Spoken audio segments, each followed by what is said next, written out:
जय Hind everyone. Welcome to study with K. My name is Aditya और आज हम लोग एक नया चैप्टर स्टार्ट करने जा रहे हैं विंड एंड एओलियन लैंडफॉर्म्स के बारे में। तो क्या हालचाल, कैसे हैं आप सभी लोग? आई होप आप सभी लोग एकदम बढ़िया होंगे। आप लोगों की पढ़ाई लिखाई एकदम बढ़िया चल रही होगी। जो लोग इस लेक्चर को पहली बार देख रहे हैं उन्हें मैं बता दूं, हमारी एक सीरीज चल रही है फिजिकल ज्योग्राफी की, जिसके अंदर मैं आप लोगों को जो बुक है physical geography Savindra Singh sir द्वारा लिखी गई उसको चैप्टर बाय चैप्टर पढ़ाने का प्रयास कर रहा हूं। अभी तक हम लोग चैप्टर 20 तक ऑलरेडी कवर कर चुके हैं और आज हम लोग, जैसा मैंने बताया, हम लोग chapter 21 wind and aeolian landform के बारे में पढ़ने वाले हैं। वीडियो को स्टार्ट करने से पहले एक चीज मैं आप लोगों को और बता देना चाहता हूं कि इस लेक्चर का जो पीडीएफ होगा प्लस इस लेक्चर से आपके जितने भी एमसीक्यू बनेंगे वो मैं आपको अपने टेलीग्राम चैनल पे अपलोड कर दूंगा, जिसका लिंक आपको बेसिकली डिस्क्रिप्शन में या यहाँ से आप क्यूआर कोड स्कैन करके या आप ये नाम सर्च करके टेलीग्राम पे ज्वाइन कर सकते हैं। ठीक है, ये जो आपके एमसीक्यू है अभी प्रेजेंट टाइम में मैं आपको इस तरीके का बनाता हूँ जिससे आपको ये जो टॉपिक मैं आपको पढ़ा रहा हूँ या बुक आप पढ़ के आपको रिवीजन करने में मदद करे। ठीक है, ये भले आपके अभी मैं किसी एग्जाम की पीवाईक्यू नहीं दे रहा हूँ, क्योंकि देखो मेरा मेन पॉइंट मकसद जो है आपको एक तो बीए के लिए प्रिपेयर करना, प्लस आपका बीए के बाद जो आपकी एंट्रेंस एग्जाम होती है सीयूटी पीजी की, उसके लिए प्रिपेयर करना। अब सीयूटी पीजे का जो एग्जाम है कुछ ही सालों में इधर शुरू हुआ है। उससे पहले क्या होता था कि जो आपके बड़े बड़े कॉलेजेस थे, यूनिवर्सिटीज थी, वो अपना एग्जाम अकेले कराती थी।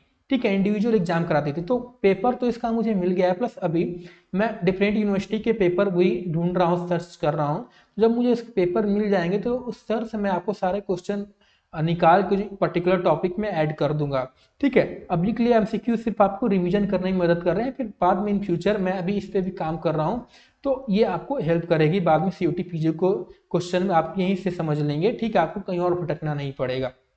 ठीक है, नाउ मूविंग फॉरवर्ड, अब हम बात करते हैं कि आज के क्लास के अंदर हम लोग कौन कौन से टॉपिक पढ़ने वाले हैं। सबसे पहले हम लोग एओलियन इन्वायरमेंट के बारे में पढ़ेंगे।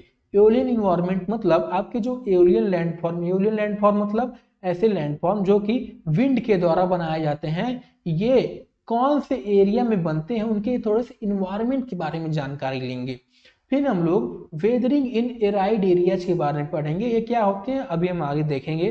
तो हम ये समझेंगे कि एलियन जो आपके एरिड एरियाज होते हैं उनमें वेदरिंग कैसे काम करती है। कह सकते हो जहाँ पे एओलियन लैंडफॉर्म फॉर्म होते हैं वहां पे आपकी वेदरिंग भी करती हो कि जब भी आपकी इरोजन होगी तो इरोजन किसी रॉक की इरोजन होती है, किसी एरिया में इरोजन होती है, तो उससे पहले हमने देखा था कि क्या सबसे पहले आपकी वेदरिंग होती है। अब वेदरिंग वैसे तो आपकी ऐसे रीजन ह्यूमिड रीजन में अगर हम बात करें तो वहां पे पानी पाया जाता है, ज्यादा पानी पाया जाएगा ज्यादा, तो वहां पे वेदरिंग दूसरी तरीके की होती है। लेकिन जब हम बात करते हैं एराइड रीजन यानी जहाँ पे वाटर जो है आपका बहुत कम मात्रा में पाया जाता है, क्योंकि वहाँ पे बारिश बहुत कम होती है, तो वहाँ पे वेदरिंग थोड़ी सी तो आपकी अलग होगी। वहाँ पे वेदरिंग प्रोसेस क्या होंगे, थोड़े से ही होंगे कुछ आपके। जैसे वेदरिंग प्रोसेस हम जानते हैं आपके कई अलग अलग तरीके के होते हैं, तो यहाँ पे कौन कौन से वेदरिंग प्रोसेस होते हैं उसके बारे में जानकारी लेंगे। देन मूविंग फॉरवर्ड हम लोग आपके इरोजनल वर्क्स ऑफ विंड के बारे में पढ़ेंगे कि विंड के द्वारा कौन सा इरोजनल वर्क जो है वो कैसे किया जाता है। और जब इरोजनल वर्क होगा तो क्या करे कि वो इरोजनल लैंडफॉर्म बनाएगी। जैसे आपके डिप्रेशन बेसिन हो गए, मशरूम रॉक हो गए, इंसलबर्ग हो गए, डेमोइसेलस हो गए, बाकी आपके दे रखे हैं, इनके बारे में हम डिटेल में समझेंगे। उसके बाद हम लोग अब जब कोई चीज इरोड होगी तो जाहिर सी बात है, इरोड का मतलब क्या कि इरोड होना कि कोई चीज आपका वहां से लेके ट्रांसपोर्ट होना मटेरियल का। ट्रांसपोर्टेशन कैसे, इरोजन आपका यहाँ हो गया, फिर ट्रांसपोर्टेशन जब होगी तो ट्रांसपोर्टेशन किस तरीके का होगा कि आपका बाउंस होकर ट्रांसपोर्टेशन होगी या क्या आपका लैंड जो है लैंड ही पूरी तरह से सैंड वाला मूव कर जाएगा। ऐसी चीजों के बारे में हम इसमें जानकारी लेंगे। फिर हम लोग डिपोजिशनल वर्क के बारे में पढ़ेंगे। अब जाहिर सी बात है कोई चीज ट्रांसपोर्ट होगी तो कहीं ना कहीं जाके डिपोजिट करके आपके डिफरेंट लैंडफॉर्म बनाएंगे, जैसे सैंड ड्यून्स हो गए, लोएस हो गए। ठीक है, इसके अंदर आपके डिफरेंट टाइप्स दे रखे हैं, उनके बारे में हम लोग जानकारी लेंगे। उसके बाद आपके जो डिजर्ट लैंडफॉर्म है यानी जो लैंडफॉर्म जो आपके डिजर्ट में पाए जाते हैं एराइड रीजन में, अब वहां पे जरूरी नहीं कि क्या सिर्फ आपके विंड के द्वारा ही बनाए जाएं, क्योंकि डिजर्ट लैंडफॉर्म इसका मतलब ये तो नहीं कि यहाँ पे डिजर्ट, जैसा कि जानते हैं यहाँ पे बारिश होती है बट बहुत कम होती है। अब जाहिर सी बात है जब बारिश आपकी होगी तो क्या होगा, वाटर जब गिरेगा तो वाटर अपना एक इरोजन करेगी, इरोजन करके वो डिफरेंट आपकी लैंडफॉर्म बनाएगी। तो डिजर्ट लैंडफॉर्म जो आपकी वाटर के द्वारा लैंडफॉर्म बनते हैं हम उसके बारे में पढ़ेंगे। इससे पहले जो सब लैंडफॉर्म है ये हवा के द्वारा मेनली इसमें रोल होता है। इसमें फ्लूइड लैंडफॉर्म जैसे डिजर्ट लैंडफॉर्म जैसे बेडलैंड टोपोग्राफी क्या हो गया, फ्लायाज क्या हो गया, पेडिमेंट्स क्या हो गया, इन सब के बारे में हम जानकारी लेंगे। फिर आपका जो एराइड साइकिल ऑफ इरोजन का टॉपिक है इसको हम लोग नहीं पढ़ेंगे, इसको आप बुक से खुद से पढ़ लीजिएगा। अगर कोई डाउट होगा तो मुझसे कमेंट में पूछ लीजिएगा, और कमेंट में नहीं पूछ पाए तो जब मैं आपको ये टेलीग्राम पे अपलोड करता हूँ तो नीचे आपका आता है लीव अ कमेंट, तो आप वहाँ पे भी जाके पूछ सकते हैं डाउट कोई भी हो। ठीक है, तो हम समझते हैं आपका सबसे पहले एलियन इन्वायरमेंट के बारे में। एलियन इन्वायरमेंट मतलब अभी मैंने बताया क्या मतलब यहाँ पे, कि इसका ये बात करता है कौन किस एरिया की जहाँ पे आपके एलियन लैंडफॉर्म बनते हैं। एलियन लैंडफॉर्म मतलब ऐसे लैंडफॉर्म जो कि आपके क्या है, विंड के द्वारा बनाए जाते हैं। विंड का मतलब क्या होता है, सपोज आपकी ये पार्टिकल्स एयर में मौजूद हैं, ठीक, एयर पार्टिकल्स जो आपके मौजूद हैं, जब ये पार्टिकल्स जो हो आपके एक तरह से क्या हो, इनमें ज़्यादातर मूवमेंट ना हो तो ये सिर्फ आपके एयर कहलाता है। लेकिन सपोज इनमें क्या हो, ये एयर आपके क्या करे, एयर पार्टिकल्स क्या हो आपके मूव करने लगे किसी एक डायरेक्शन में, तो ये क्या कहलाते हैं, आपकी विंड कहलाती है। तो इसके द्वारा जो आपके लैंडफॉर्म बन जाते हैं वो एलियन लैंडफॉर्म कहलाते हैं। और ये पूरा आपका एलियन लैंडफॉर्म बनता है, ये आपके एलियन इन्वायरमेंट में बनता है। एलियन इन्वायरमेंट मतलब क्या, कि बेसिकली इसका मतलब है एराइड एंड किससे, सेमाई एराइड रीजन से, किस रीजन से, semi and arid, arid and semi arid region से। अब ये क्या होते हैं, ये बेसिकली इनको अभी के लिए इतना समझ के रखो, इनके बारे में डिटेल में तो हम ऑलरेडी बाद में चैप्टर्स में पढ़ेंगे। अभी के लिए इतना समझ के रखो कि ये वो एरिया है जहाँ पर आपकी जो बारिश है वो बहुत ही क्या होती है, कम होती है, प्रेसिपिटेशन जो है बहुत ही लो प्रेसिपिटेशन होती है। ठीक है, यानी अब एरिड सेमी एरियाज को बेसिकली एसोसिएट किया जाता है किससे, आपके डिजर्ट से, किस एरिया से, डिजर्ट वाले एरिया से। अब जब मैं डिजर्ट की बात करता हूँ तो हमारे मन में क्या होती है, एक तस्वीर बनती है डिजर्ट की कुछ इस तरीके की, कि पूरा जो मैदान है वो रेतीला मैदान है। बट इन रियलिटी क्या होता है, डिजर्ट सिर्फ आपका इस तरीके का नहीं, डिजर्ट आपका क्या है, वो कुछ इस तरीके का भी डिजर्ट हो सकता है जिसमें आपके डिफरेंट माउंटेन्स रॉक वगैरह पाए जा रहे हों। ठीक है जी, आपका डिजर्ट जो हो इस तरीके का भी हो सकता है, आपका डिजर्ट आपका कुछ इस तरीके का भी हो सकता है, नहीं कोल्ड डिजर्ट भी हो सकता है। ठीक है, डिजर्ट आपके डिफरेंट टाइप के हो सकते हैं। ठीक, अब हम बात करें कि आपके ये जो एलियन इन्वायरमेंट है, यानी जो आपके arid, arid, semi arid region या डिजर्ट जो हैं ये पाए कहा जाते हैं। तो ये बेसिकली जब आप वर्ल्ड मैप ओपन करेंगे तो ये 15 से 30 डिग्री के जो लैटिट्यूड्स होते हैं, ठीक है, 15 से क्या 30 डिग्री के लैटिट्यूड जो होते हैं नॉर्थ साउथ दोनों, सपोज आपका इक्वेटर हो गया, तो ये इनके बीच का क्या है, 15 से 30 डिग्री के बीच में जो आपका एरिया होता है ये इन एरिया के बीच में पाए जाते हैं मोस्ट ऑफ द। क्यों पाए जाते हैं, इसके बारे में जब आगे पढ़ेंगे, क्लाइमेट वगैरह पढ़ेंगे तो वहां पे हम समझेंगे। ठीक है, अभी के लिए इतना समझ लो कि इसके बीच में पाए जाते हैं। जब आप वर्ल्ड मैप खोलोगे, एक मिनट में आपको समझाई देता हूँ यहाँ से। ठीक है, वर्ल्ड मैप जब आप देखोगे तो ये पाओगे कि 15 से 30 डिग्री के बीच में जो है आपके मोस्ट ऑफ द डिजर्ट पाए जाते हैं, सारे डिजर्ट। इनमें से कुछ फेमस डिजर्ट जैसे आपका सहारा, अरेबियन, कलहारी डिजर्ट हो गए, सब उसके बीच में ही पाए जाते हैं। ठीक है, बाकी चीजें आपकी यहाँ पे लिख रखी है मैंने स्लाइड से, पीडीएफ से एक बार पढ़ लेना। ऑलराइट, उसके बाद डिजर्ट जैसे मैं आपको बता चुका कि यूनिफॉर्म नहीं होते, they range from sandy expanses known as ergs to what, rocky and stony terraces. उसके बाद इन एडिशन टू मैंने आपको ये भी बता दिया कि वाटर से भी आप कुछ डिजर्ट लैंडफॉर्म बनते हैं, उनको एलियन लैंडफॉर्म नहीं कहा जाता बल्कि फ्लूवियल डिजर्ट लैंडफॉर्म कहा जाता है। ठीक है, कैसे होता है अभी सब हम आगे डिस्कस करेंगे। ठीक है, तो ये हो गया आपका एलियन इन्वायरमेंट के बारे में। अब हम बात करते हैं वेदरिंग के बारे में। तो एराइड रीजन में जो आपकी वेदरिंग है वो कुछ ही तरह की वेदरिंग होती है। जैसा कि हम जानते हैं वेदरिंग एक तो आपकी फिजिकल हो गई, केमिकल वेदरिंग हो गई। तो केमिकल वेदरिंग जो है ये बहुत ही कम होती है। बिकॉज यहाँ क्यों कम होती है, केमिकल वेदरिंग हम जानते हैं इसको चाहिए रहता है क्या, वाटर, वाटर के द्वारा ही होती है। वाटर आपकी कम पाई जाएगी तो क्या होगा, ये केमिकल वेदरिंग भी कम होगी। केमिकल वेदरिंग होती है बट क्या होती है, बहुत ही कम होती है। मेनली आपकी जो फिजिकल वेदरिंग यहाँ पे काम करती है। और फिजिकल में भी कौन सा, एक तो होता है आपका एक्सफोलिएशन, ठीक है, एक होता है आपका क्या, फ्रीज एंड क्या, थॉ। फ्रीज एंड थॉ क्या होता है, पहले एक्सफोलिएशन समझते हैं। तो एक्सफोलिएशन को वैसे डिटेल में मैं नहीं बताने वाला क्योंकि हम ऑलरेडी इसको समझ चुके हैं। इसको इस तरीके से समझो, सपोज आपने ओनियन देखा होगा ना, ओनियन में क्या होती है, डिफरेंट लेयर्स की वो होती हैं, ठीक है। तो जब रॉक में ऐसे डिफरेंट ओनियन का लेयर्स क्रिएट हो जाए और वो एक एक लेयर क्या हो गिरने लगे, से ओनियन छीलो तो उसमें एक लेयर निकलेगा, फिर दूसरा लेयर निकलेगा, तो वैसे जब कुछ आपका रॉक के अंदर प्रोसेस हो तो आप वो क्या होता है, वो बेसिकली होता है एक्सफोलिएशन वेदनिंग की वजह से। फ्रीज तो क्या होता है, सपोज जैसे मैंने बताया कि वाटर थोड़ी मोड़ी पाए जाते हैं, तो ये वाटर क्या होते हैं, जब ये रॉक के अंदर जाते हैं, सीप करते हैं क्रैश होके वगैरह अंदर, क्रैक कैसे जनरेट होते हैं, केमिकल वेदरिंग से, ठीक है। जब क्रैक जनरेट होते हैं तो वाटर इनके अंदर जब जाता है, तो वी ऑल नो दैट कि हमारे डिजर्ट जो होते हैं ये दिन में तो बहुत ही गर्म होते हैं, पर रात में क्या होते हैं, बहुत ज़्यादा जल्दी ठंडे हो जाते हैं, यानी -0 डिग्री से नीचे चले जाते हैं, 0 डिग्री से नीचे चले जाते हैं, और दिन में क्या होते हैं 40-50 डिग्री से ऊपर चले जाते हैं।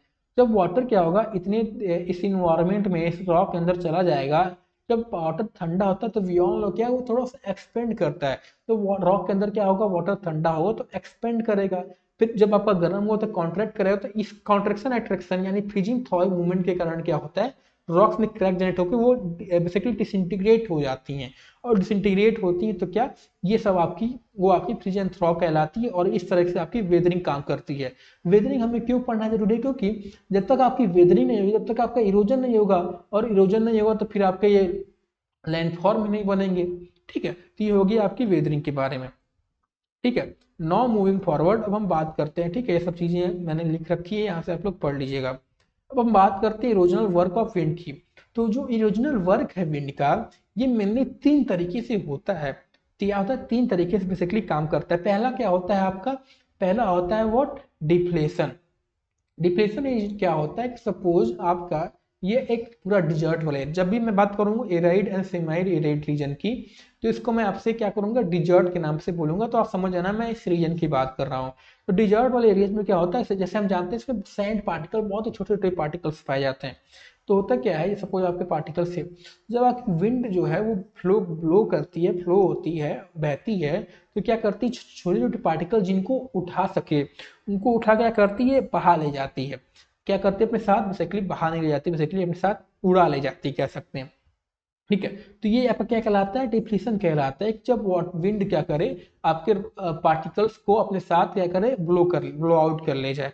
फिर आता है आपका क्या, दूसरा आता है आपका अब्रेजन। अब्रेजन क्या होता है कि सपोज ये आपके पार्टिकल्स अब विंड में थे, फ्लो कर रहे थे, सपोज आगे एक रॉक आ गया, अब जब ये रॉक पे जाके क्या करेंगे, टकराएंगे, टकराएंगे तो क्या लगता है, पीछे हवा बहती जा रही है, टकराएंगे टकराएंगे क्या करेंगे, अब इस रॉक को इरोड करेंगे, तो ये जो इरोजन प्रोसेस होता है ये आपका अब्रेजन कहलाता है।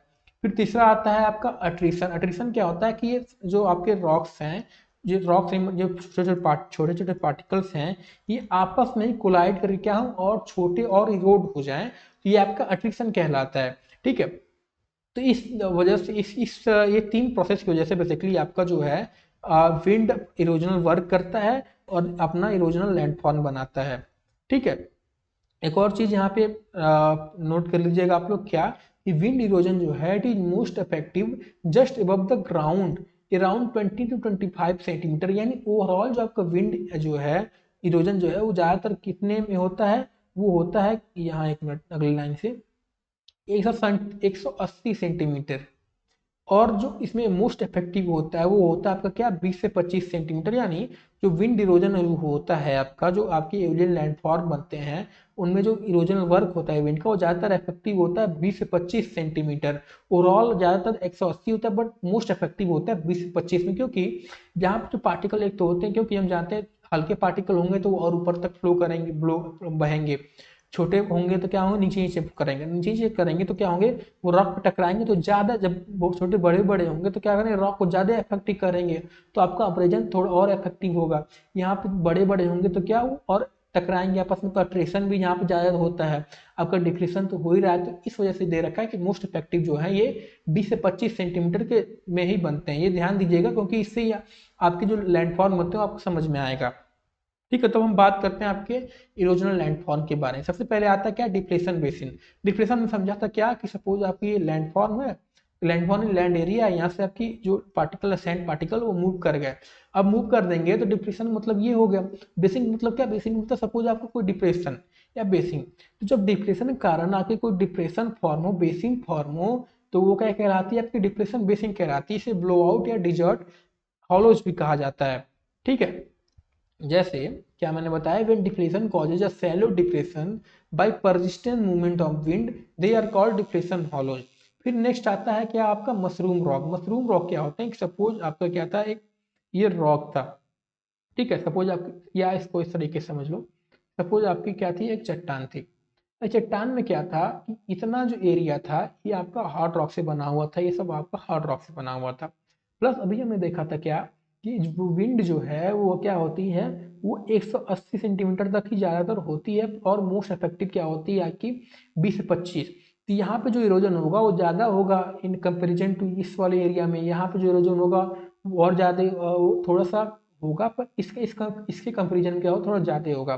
तो होता क्या है कि जो रॉक होती है, सपोज क्या हो गया, ये आपकी जो रॉक है, जब विंड आपकी फ्लो करेगी तो यहाँ टकराएगी, जो आपके छोटे छोटे पार्टिकल टकराएंगे, टकरा क्या करते हैं, कोलाइड करके बेसिकली इसको इरोड करना स्टार्ट कर देते हैं।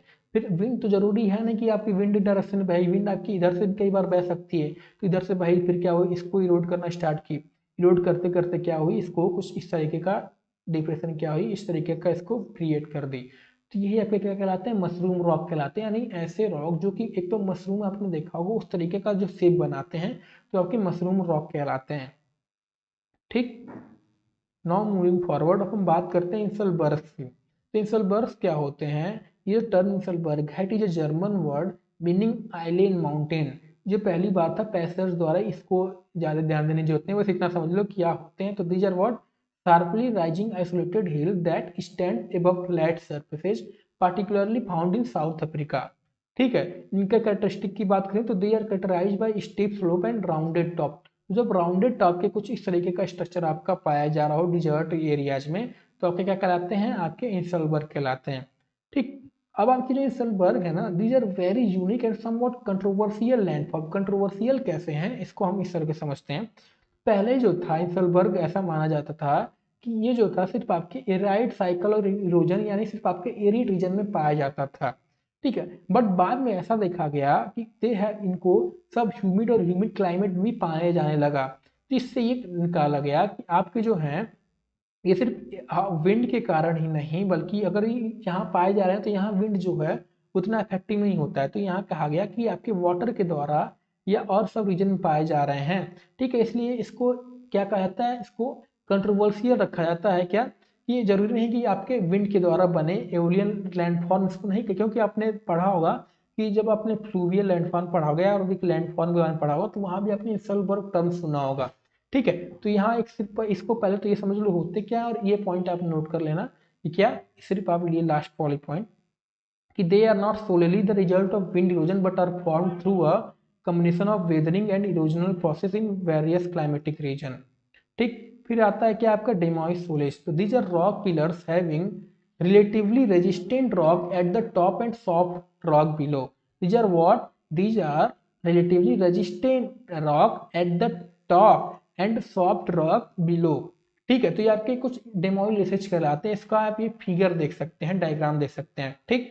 नाउ मूविंग फॉरवर्ड, अब हम बात करते हैं आपके जेवगन के बारे में। तो जेवगन क्या है, these are tabular masses characterized by elongated ridges of resistant rock that stand above softer eroded rock layer। यानी क्या होते हैं, इनका फॉर्मेशन समझने का प्रयास करते हैं। इसमें क्या होता है कि जो रॉक लेयर्स होते हैं they undergo mechanical weathering process. तो इसमें पहले तो एक चीज ये जान लो कि इसमें जो रॉक आपके होते हैं ना, ये बेसिकली आपके इस तरीके के हॉरिजॉन्टली बेडेड होते हैं। क्या होते हैं, आपके हॉरिजॉन्टली बेडेड होते हैं।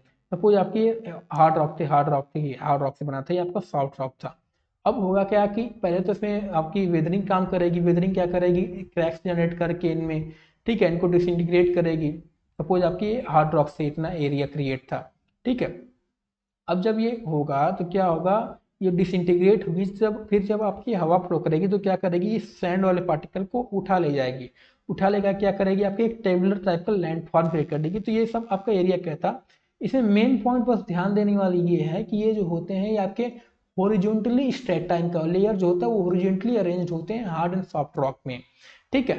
फॉर्मेशन मैंने ऑलरेडी समझा चुका। फिर आता है यार्डंग। यार्डंग भी आपके कुछ आपके क्या होते हैं, इसी की तरह दिखते हैं, बट डिफरेंस क्या होता है कि यार्डंग्स जो होते हैं ये आपके वर्टिकली अरेंज्ड होते हैं। इनमें जो हार्ड रॉक सॉफ्ट रॉक का लेयर होता है ना, वो वर्टिकली होता है, ये आपका हार्ड रॉक हो गया, ये हार्ड रॉक हो गया।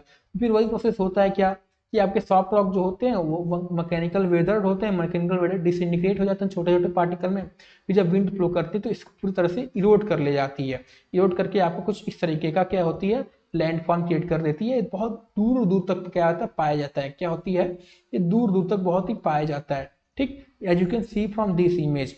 ठीक है, ये क्या होते हैं कई बार आपके रॉक्स होते हैं ये ओवरहैंग तरह कुछ ओवरहैंग, जैसे इसमें देख सकते हैं क्या ये ओवरहैंग कहलाता है कि ठीक है इस तरह का स्ट्रक्चर भी प्रोड्यूस करते हैं। तो ये आपके आर्जार्डन्स हो गए। ठीक है, नाउ मूविंग फॉरवर्ड हम इसको डिटेल में एक बार पढ़ लेना, मैंने सिंपल लैंग्वेज में दे रखा है, आपको समझ में आ जाएगा। ठीक है, अब हम बात करते हैं वेंटिफैक्ट्स के बारे में। तो वेंटिफैक्ट्स क्या है? These are faceted rock boulders, cobbles and pebbles abraded by long period of wind erosion and called ventifacts. तो सपोज आपका ये एक बेसिकली राउंडेड रॉक था।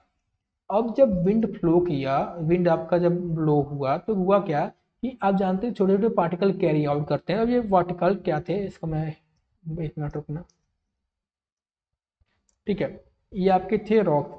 जब इस ये विंड इस पे टकराए ये छोटे छोटे पार्टिकल, तो क्या किए इसको इस तरीके से क्या किए इरोड करना। फेसेटेड मतलब क्या होता है? फेसेटेड मतलब होता है something that has been shaped into flat surfaces और faces. In geology when a rock is described as faceted, इसका मतलब होता है that rock has developed multiple flat surfaces. क्या होता है जब ये करते हैं तो इस एरिया को फ्लैट कर देते हैं। क्या करते हैं? इस एरिया को फ्लैट कर देते हैं। अब होता क्या है कि सपोज ये आपकी फ्लैट हो गई एक तरफ से, यानी क्या होता है ये आपकी कुछ इस तरीके का बन गया। अब सपोज क्या होता है कि आपकी विंड फ्लो कर रही हो, विंड के रफ्तार से कैसे यहाँ कह सकते हो कुछ इस स्लोप पे पाई जा रही हो, तो क्या हो ये आपकी रोल कर जाए, रोल कर जाएगी तो क्या होगा ये आपकी इस तरीके का बन जाएगा। अब क्या होगा ये फिर आपकी विंड इधर से फ्लो करना स्टार्ट करेगी तो क्या करेगी फिर इसको फ्लैट में कन्वर्ट कर देगी। तो ये क्या होगा आपका कुछ इस तरीके का कन्वर्ट हो जाएगा। ठीक है, ये सर्कुलर रहेगा। तो जब आपके ऐसे तीन तरह के फैट्स जो होते हैं कन्वर्ट हो जाते हैं, क्या होते हैं जब आपके तीन तरह के विंड होते हैं डिस्टिंक्ट फेसेट क्रिएट हो जाते हैं तो आपके क्या कहलाते हैं? ड्राई कैंटर कहलाते हैं। यानी rock fragment that have been mechanically weathered from mountain and other upstanding rock formation are transported by wind, and as these fragments are carried they become smoothed and faceted as on the windward side। windward side क्या होता है? Suppose ये आपका एक rock था, इधर से जब विंड फ्लो करे तो ये आपका विंडवर्ड साइड कहलाता है, ये आपका लीवर्ड साइड कहलाता है। ठीक है, तो जब इधर से क्या होती है फेसेटेड क्रिएट हो जाए आपके विंडवर्ड साइड में, ये देख रहे हैं ना रॉक आपकी, due to abrasive action of wind blown side if the wind direction changed additional faceted. Suppose आपकी विंड जो है इधर से फ्लो कर रही है या रॉक आपकी टर्न हो जाए, तो जब आपकी तीन तरह की फेसेट क्रिएट हो जाती है आपकी ड्राई कैंटर कहलाती है और बाकी नॉर्मली आपके क्या कहलाते हैं? ये वेंटिफैक्ट्स कहलाते हैं। ठीक, और एक और चीज यहाँ पे दीज जो आपकी विंड फेसेटेड होते हैं pebbles often accumulate to form desert pavement. Desert pavement क्या होते हैं? These are smooth mosaic like region covered by numerous rock fragments and pebbles. ठीक, तो डिफरेंट पेबल्स वाले जो डिजर्ट एरिया होते हैं जिनमें फेसेटेड टाइप के रॉक्स पाए जाते हो वो आपके डिजर्ट पेमेंट कहलाते हैं। फिर आपका लास्ट आता है जो रीजनल लैंडफॉर्म की अगर बात करें तो ये है आपका विंड ब्रिजेज एंड विंडोज। ये क्या होते हैं? सपोज आपकी एक रॉक थी, ये आपका सॉफ्ट रॉक रीजन बना था, ये आपका बाकी जो रीजन था हार्ड रॉक से। और जब विंड आपकी फ्लो की तो क्या होती, ये आपके जानते हैं पार्टिकल कैरी करती सॉफ्ट रॉक को बेसिकली इरोड कर दी। इरोड कर क्या की पूरी तरह से इसको क्या की एक आर पर इसके दिखने लगा। तो व्हेन अ होल क्रिएट हो गया, when hole is completely through a rock it is called what? Wind window. And आपका जो hole get so big that it formed an arc like shape with a roof still intact, it's called what? wind bridge। ठीक है, तो ये थे आपके erosional landform के बारे में। ठीक है, मैंने ज़्यादा डिटेल में नहीं गया। ठीक है, क्योंकि जितनी जानकारी हमको चाहिए उतनी जानकारी मैंने आपको बता दी। ठीक है, अगर लगता है डिटेल में जानकारी चाहिए तो एक बार बुक से पढ़ लेना। ठीक है, वैसे इतने डिटेल में क्वेश्चन पूछता नहीं है क्योंकि मैं CUT PG के पेपर्स जो हैं ऑलरेडी देख चुके हैं, इतने डिटेल में क्वेश्चन पूछा नहीं है। और चाहे आपका BA का भी एग्जाम होगा तो BA में ऐसे पूछेगा कि अगर डिस्क्रिप्टिव पेपर होगा तो क्या करेगा, पूछ सकता है कि एओलियन लैंडफॉर्म क्या होते हैं, इरोजनल लैंडफॉर्म क्या होते हैं, कैसे बनते हैं। ठीक है, आपका एक पर्टिकुलर डिफ्लेशन बेसिन या मशरूम रॉक या ऐसे नहीं पूछेगा ये क्या होते हैं। ठीक है, तो नाउ मूविंग फॉरवर्ड हम बात करते हैं ट्रांसपोर्टेशनल वर्क ऑफ विंड की। तो विंड का जो ट्रांसपोर्टेशनल वर्क है ये भी बेसिकली मोस्टली 3 तरीके का होता है। पहला क्या होता है सस्पेंशन, दूसरा क्या होता है सॉल्टेशन और तीसरा क्या होता है आपका सरफेस क्लिप। सस्पेंशन क्या होता है तो वेरी फाइन पार्टिकल जिनकी साइज क्या हो लेस देन 0.2 mm हो are lifted into the air and carried over long distances. These particle can remain in air for long time when they, तो suppose जब पार्टिकल आपके एयर में move कर रहे होते हैं तो आपके क्या कहलाता है सस्पेंशन कहलाता है। अब होता क्या है सॉल्टेशन। सॉल्टेशन क्या होता है सपोज आपकी विंड की स्पीड जो थी घटने लगी तो ये पार्टिकल क्या होते हैं ये आपके इस पे टकरा के बाउंस होके फिर हवा में, फिर आपके बाउंस होके फिर हवा में, फिर बाउंस होके ऐसे मूव करते हैं। तो ये क्या कहलाता है आपका सॉल्टेशन कहलाता है। यानी लार्ज पार्टिकल लाइक ग्रेन्स और of sand are too heavy to stay in the air, instead they move by bouncing or jumping along the ground. This process is called what saltation। फिर तीसरा आता है surface क्रिप, जो बहुत ही heavy heavy particles होते हैं यानी विंड उनको उठा ना पाए बस क्या हो उनको हिला पाए, यानी the heaviest particle which can't be lifted by wind are pushed along the ground. These particles roll or slide along the surface is a process known as surface creep or what traction। ठीक है, तो ये हो गया आपका wind का ट्रांसपोर्टेशनल work. इसमें की पॉइंट ध्यान देने वाले ये है क्या है कि wind transport can cover vast areas and travel long distances. The direction of movement is what variable because the wind often changes direction. Fine material can be transported for away while courser material move in steps rolling और bouncing along the ground. ठीक, ये हो गया आपका ट्रांसपोर्टेशनल work.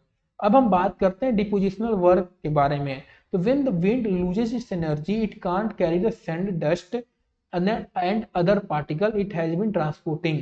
These material then what settle on the ground creating various landform. This process is called deposition। ठीक है, इससे आपके अलग अलग लैंडफॉर्म बनते हैं जैसे रिपल मार्क हो गए, ड्यून्स हो गए, लोएस हो गए। डून्स भी आपके कुछ अलग तरीके के होते हैं जैसे सेप हो गए, ट्रांसफर्स हो गए, बार्कन्स हो गए, पैराबोलिक हो गए। ठीक है, तो इनके बारे में करके हम समझते हैं ये क्या होते हैं।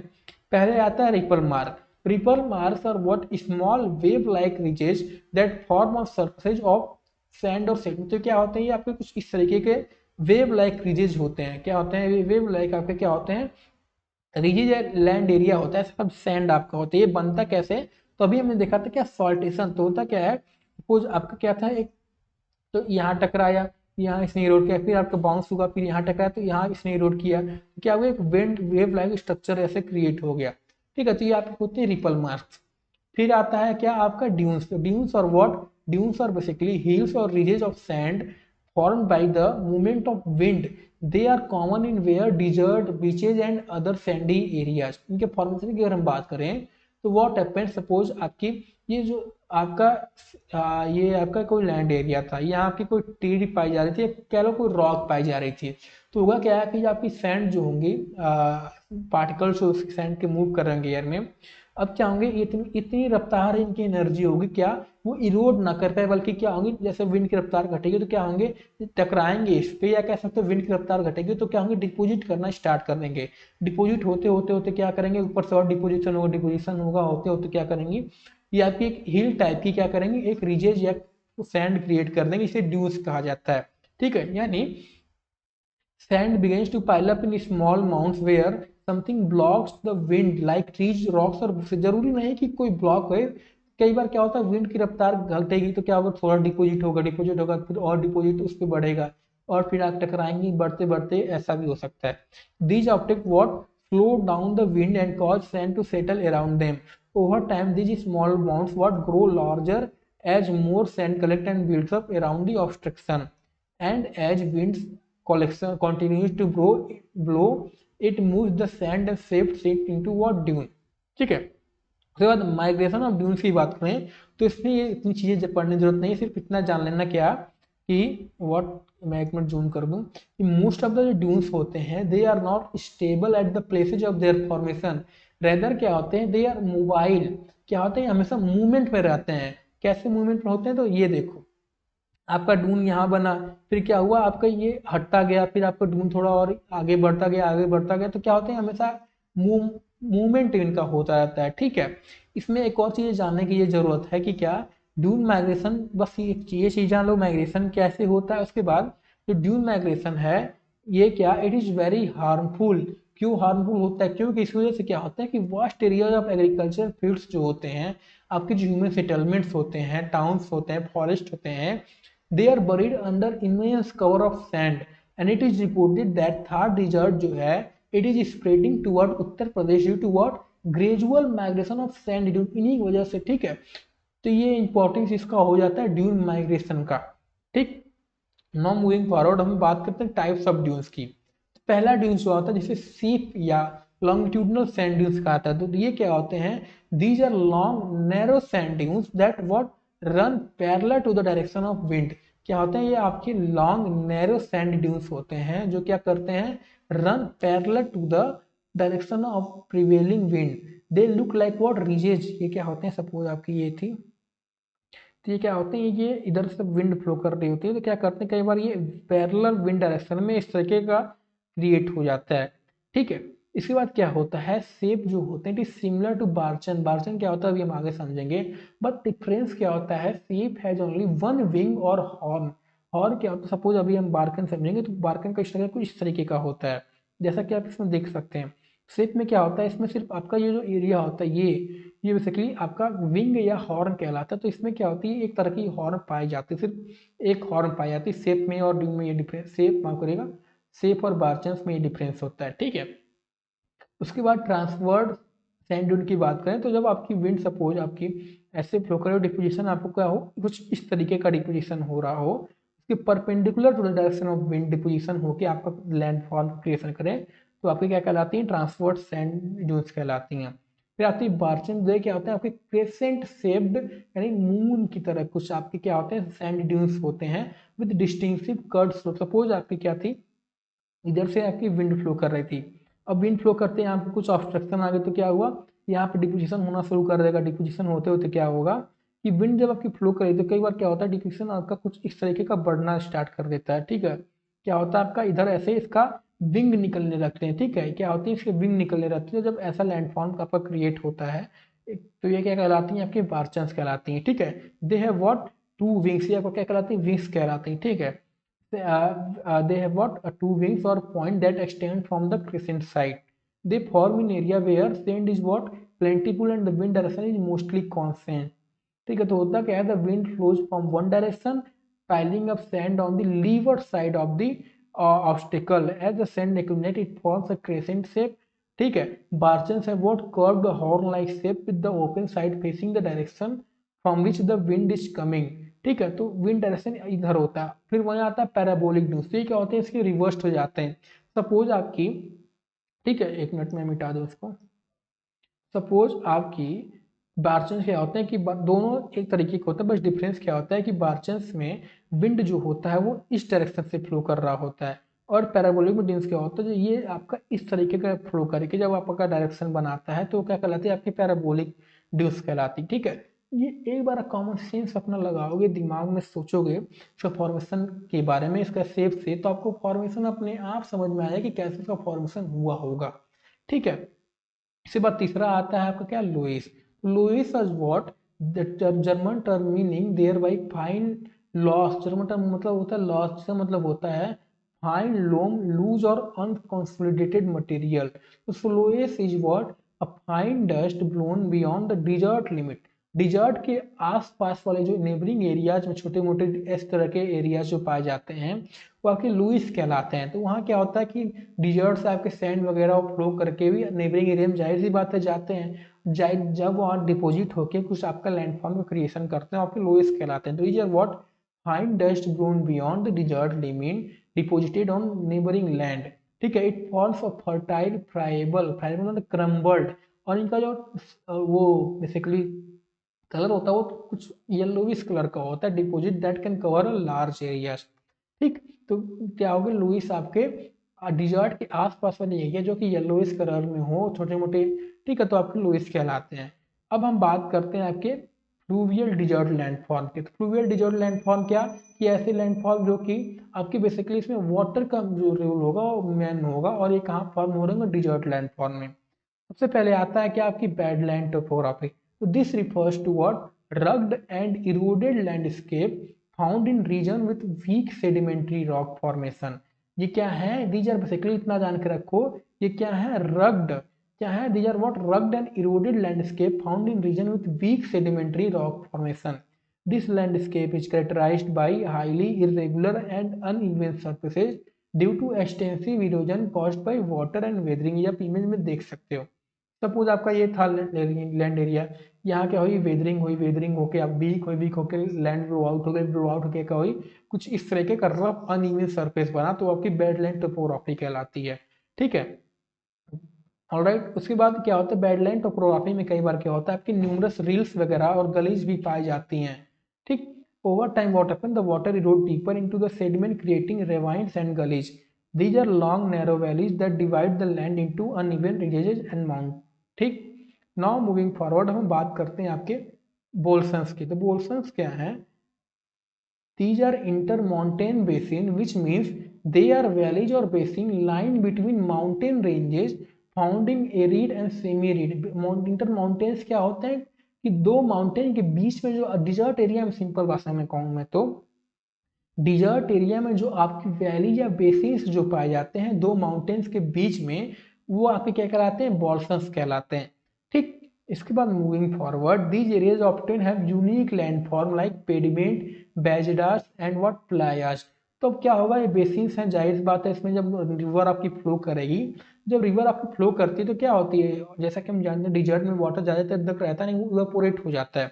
अब क्या होता है, जब प्लायाज, ये क्या होती है, माफ करिएगा, बॉल्सन्स जो हैं, इसमें कई बार क्या होता है कि जब कई बार एरिया में वाटर इकट्ठ, जैसे अब मान लो बारिश होता है, तो जगते हो, जब बारिश खत्म हो जाती है तो आसपास गड्ढों में क्या होती है, पानी भर जाती है, वो पानी बहुत दिन बाद क्या होती है, गायब होती है। तो वैसे जब डिजर्ट एरिया में बारिश होता है तो वैसे तो मेन स्ट्रीम आपकी सूख जाती है, पर कई बार क्या होता है, कहीं गड्ढे हुए में क्या होती है, आपकी वाटर रह जाती है, तो वो एक तरह की लेक का फॉर्मेशन बना क्रिएट करती है, वो आपकी क्या कहलाती है, प्लायाज कहलाती हैं। क्या कहलाती है, प्लायाज कहलाती हैं। अब हम बात करें बेस्टाज की, तो ये क्या है कि जब वाटर आपकी फ्लो करेगी, जब थोड़ी सी फ्लो करे, जब बारिश हो, तो नदी आपकी एपिमेरियल स्ट्रीम फॉर्म होगी। तो एपिमेरियल स्ट्रीम जब फॉर्म होगी तो इरोड करके जो आपकी डिपोजिशन क्या करती है आसपास में, यहाँ पे क्या करती है, डिपोजिट करना स्टार्ट कर देती हैं, तो आपके क्या कहलाते हैं, बजडास कहलाते हैं। फिर आप क्या आते हैं, पेडिमेंट। पेडिमेंट क्या है, तो दीज आर बेसिकली आपके इरोडेड प्लेन्स जो आपके फॉर्म होते हैं, क्या है, these are what, a gently sloping erosional plain that form at the base of mountain due to gradual wearing down of mountain slope. ठीक, तो हमने बॉल्सन समझ लिया, पेडिमेंट समझ लिया, बजदास समझ लिया। तो ये कि बजदास क्या है, एक बार मैं फिर से क्रिएट कर समझा दूं। Is a depositional feature that develop when material like sand and gravel are carried down by stream from the surrounding mountain and accumulate at the base forming a broad slope. ठीक है, broad slope, alright. तो एक और चीज, अब आपकी जो lakes हैं, जो प्लायर्स लेक है, क्या होगा, ये भी बाद में क्या होती है, इरोड बेसिकली इवापोरेट हो जाती हैं। अभी इवापोरेट हो जाएंगी तो क्या होता है कि वहाँ पे उसमें कुछ मटेरियल्स के रह जाते हैं, सॉल्ट डिपॉजिट जो होते हैं, जो आपके उसमें डिपॉजिट लेक्स में रह जाते हैं, वो वहीं पीछे छूट जाते हैं, लिविंग बिहाइंड सॉल्ट डिपॉजिट, जिसे साइलिनिज कहा जाता है, या बेसिकली सलाइनज कहा जाता है इन्हें। ठीक है, ऑलराइट। और दिस फीचर्स, इन्हें जो सैलाइनेज है, इन्हें डिफरेंट नाम से जाना जाता है डिजर्ट में से, खबरी, मालामाना अरब डिजर्ट में, सताज सहारा डिजर्ट में कहा जाता है। ठीक है, तो ये हो गए आपके overall wind and aeolian landform, जिसमें हम पहले हमने ये समझा कि एओलियन इन्वायरमेंट क्या होता है, किसे कहते हैं, कि एरिड सेमी एरिड रीजन हो गए, जैसे बेसिकली डिजर्ट वाले एरिया से हो गए, ये कहाँ पाए जाते हैं। ठीक है, फिर हमने वेदरिंग ये समझा कि एरिड रीजन में वेदरिंग कैसे होती है, कौन कौन सी होती हैं। फिर हमने इरोजनल वर्क देखा, जिसमें 3 वर्क हमने समझा, डिप्रेशन हो गया आपका, अब्रेजन हो गया, ट्रीसन हो गया। उसके बाद उसके द्वारा जो आपके लैंडफॉर्म बनाए जाते हैं, कि डिप्रेशन बेसिन क्या हो गया, डिप्रेशन विंड ब्लो आउट होगी, जब आपकी क्या करे, एक डिप्रेशन क्रिएट करे तो आपकी डिप्रेशन बेसिन क्रिएट होती है। जब मशरूम टाइप की कुछ रॉक्स आपकी स्ट्रक्चर करे तो मशरूम होती हैं। सल्बर क्या कि राउंडेड टॉप की तरह का स्ट्रक्चर जब आप क्रिएट हो तो इन सल्बर्ग होती हैं। डेमोलिसिस क्या होती है, दीज आर व्हाट, आपकी कुछ मशरूम शेप की होती है, बट क्या होते हैं इनमें जो स्ट्रक्चर होता है वो आपकी एक टेबल की तरह आप देखेंगे, या कह सकते हैं आपको देखने से मालूम चल जाएगा क्या कि कुछ आपका ऊपर का जो रॉक होगा वो आपकी हार्ड रॉक से बना होगा। फिर आपकी ज्योगन हमने समझा था। फिर हमने याडक ज्योगन में क्या था कि ये भी आपके कुछ इस तरीके के बन स्ट्रक्चर बन क्रिएट कर रहे थे, बट क्या हो रहा था इसमें कि इसमें जो इनका जो अरेंजमेंट था वो ओरिजेंटल था, तो सॉफ्ट रॉक इरोड हो जाते, ओरिजेंटल वाला रह जा रहा था। तो ठीक, फिर आप यहाँ यारडांग समझा, तो यारडांग में बस डिफरेंस क्या था कि ये वर्टिकल अरेंजमेंट था, इनमें सॉफ्ट रॉक की रोड होके फिर आपके टेबल जैसा स्ट्रक्चर क्रिएट कर रहे थे। और ये क्या करते हैं, दूर तक, बहुत दूर तक फैली होती है। ये क्या करती है, एक रास्ता क्रिएट कर देती है बीच में आने जाने वाला, ठीक है, वैली टाइप का एरिया क्रिएट कर देती हैं। फिर हमने स्टोन लेटाइस, मैंने आपको बताना इसमें भूल गया, तो स्टोन लेटाइस क्या होते हैं, दीज आर बेसिकली आपके लेटाइस हमने समझा था। लेटाइस ये क्या होते हैं, ये इस तरह का स्ट्रक्चर होता है, लेटाइस कहलाता है। जब इस टाइप का स्ट्रक्चर आपकी किसी स्टोन के ऊपर क्या हो बनता है, तो आपके स्टोन लेटाइस कहलाते हैं, ठीक है। इसके बारे में बुक से एक बार आप पढ़ लीजिएगा, ठीक है। मैंने इसको बनाया था पर आई थिंक डिलीट हो गया होगा। फिर आपकी आती है विंड ब्रिजेज एंड विंडोज। तो विंड ब्रिजेज क्या होती है, तो हमने समझा कि जब विंड में किसी रॉक में होल क्रिएट हो जाए तो क्या हो, वो आपकी विंड ब्रिजेज क्रिएट करती हैं, और जब ये और बड़ी हो जाए तो विंडोज क्रिएट करती हैं, ठीक है। फिर हम ट्रांसपोर्टेशनल वर्क समझा कि ये भी 3 तरह की होती हैं। उसके बाद हम डिपोजिशनल वर्क समझा, जिसके द्वारा हमने ये समझा कि कैसे आपके डिफरेंट लैंडफॉर्म बनते हैं। फिर हमने फ्लूवियल डिजर्ट लैंडफॉर्म के बारे में बात की, ठीक है। तो ये था हमारे आज के लेक्चर के बारे में। पीडीएफ मैंने आपको ऑलरेडी इन्फॉर्म कर दिया कि पीडीएफ जो होगा आपको टेलीग्राम चैनल पे मिल जाएगा, ठीक है। तो मिलते हैं आपको अगले क्लास में। अगले क्लास में हम लोग बेसिकली ग्लेशियर के द्वारा जो लैंडफॉर्म क्रिएट करते हैं उनके बारे में जानकारी प्राप्त करेंगे, ठीक है। तब तक के लिए हमारे साथ ऐसे ही बने रहिए, अपनी पढ़ाई करते रहिए, ठीक। जय हिंद।